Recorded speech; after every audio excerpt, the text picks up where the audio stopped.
What is up, ladies and gentlemen? Welcome yet again to the weekly top 10. My name is Gretorp, and we're going to look at Week 5's best plays of the NASL group stages. All right, kicking us off with number 10, we have Hasselhoff versus Ryung.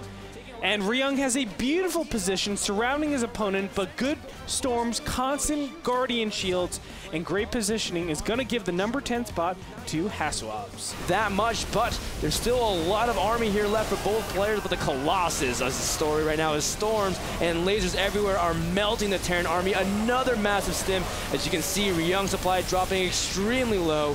Moving on over to number 9, we got Cruncher versus Lowly. Ano Hana, a big fungal, is actually to catch so many units out of position, and without good force shields, the Banelings will roll in, giving the number 9 spot to Lowly for cleaning up this army and taking the series. Stalker ball, my god, and now the Colossus are left to die.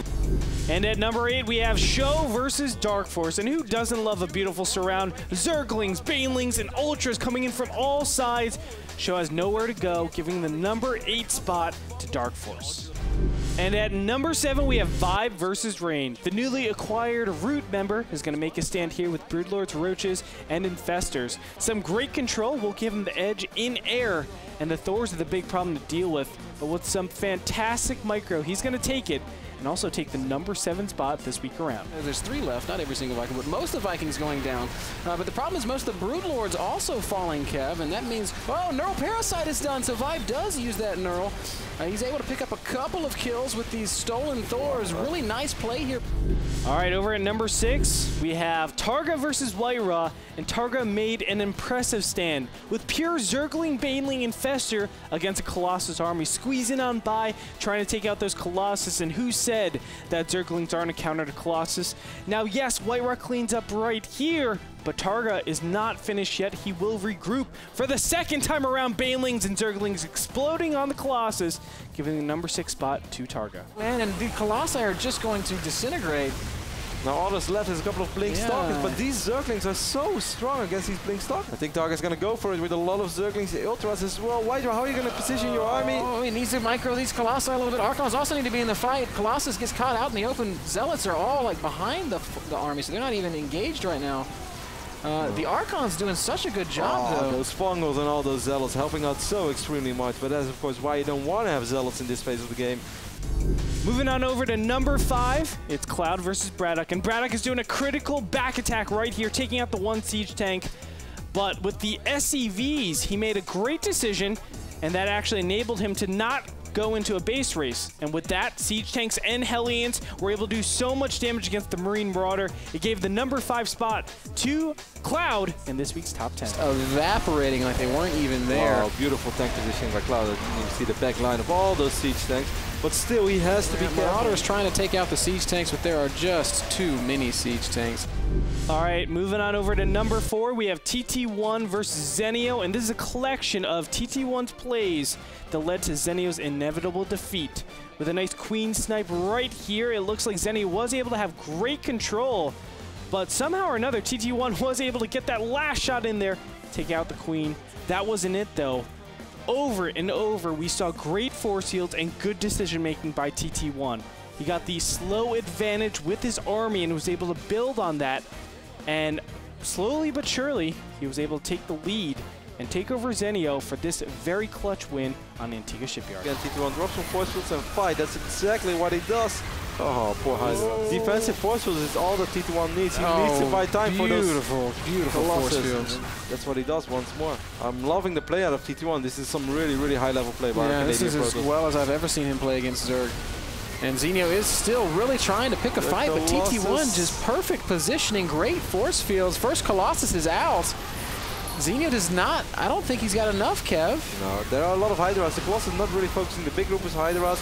A lot of links streaming in, more force fields coming down, but the reinforcements, Zerglings, and that one Colossus. And at number 3, we have Axlav versus Gonti. Now, Gonti is pushing forward into the natural, forcing Axlav's hand, but his hand is pretty strong with Zealots, Stalkers, Sentries, and High Templars. He was able to use his Storm against Marines very effectively. However, with great control and good micro, Gonti was able to come out on top, surge forward for the win, and the number 3 spot. Absolutely fantastic army positioning right there by Gonti. That's just so well done. Yeah, it's not going to get much better than that now. Yeah, like you said, it was artful. Terran art. Marines will stem one last time, cleaning up the last of Axelav's army.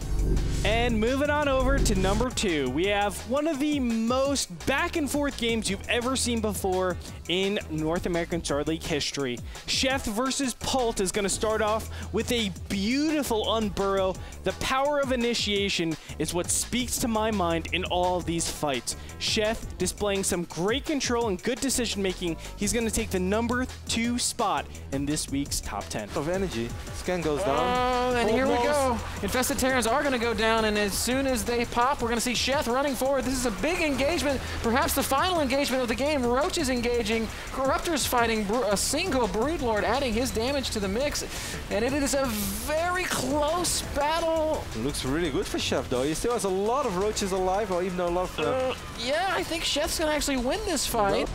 And to wrap things up, at the number 1 spot, we have Select versus Alive. This was one of the most micro-intensive battles we've ever seen before here at the North American Star League.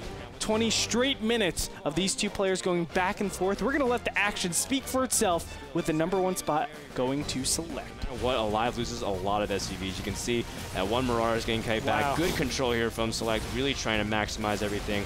And with those Marines and Hellions, their shields are about to run out really soon. Yeah. I would agree. And these 3 Marauders are going to come up here. Oh my gosh, Alive doesn't have a bunker up in time. Oh, wow. Oh man, that's going to be very devastating. Out control as per usual. You can see the Banshee still going back to work in the main. Alive, losing a lot of workers now. If Select can kill off just a couple more, you'd be able to really equalize, but the Banshee energy runs out before he's able to do anything. Well done. 22 probes, 22 SCVs dying right here.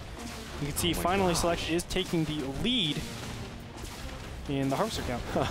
22 to 18 and 12 minutes in the game. This is such low econ. The turret Raven. Stim is not finished. Yeah, he's going to go for it right now, Frodan. The Marauders need to target it down. From Select, and the SCVs are being pulled. This is the defining moment here. Will Alive be able to hold off? The Siege Tank finally getting position. Siege Mode finishing at a clutch time. Alive landing his Viking, but with no reinforcements in sight.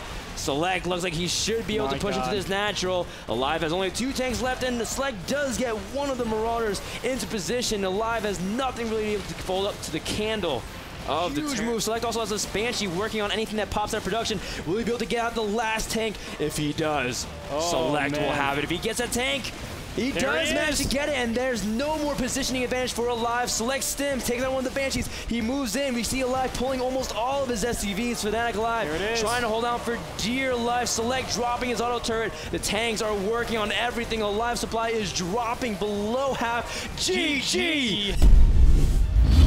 All right, so that's going to do it for this week's edition of the Weekly Top 10. I'm Andre Gretorp, and over to you guys at the live broadcast.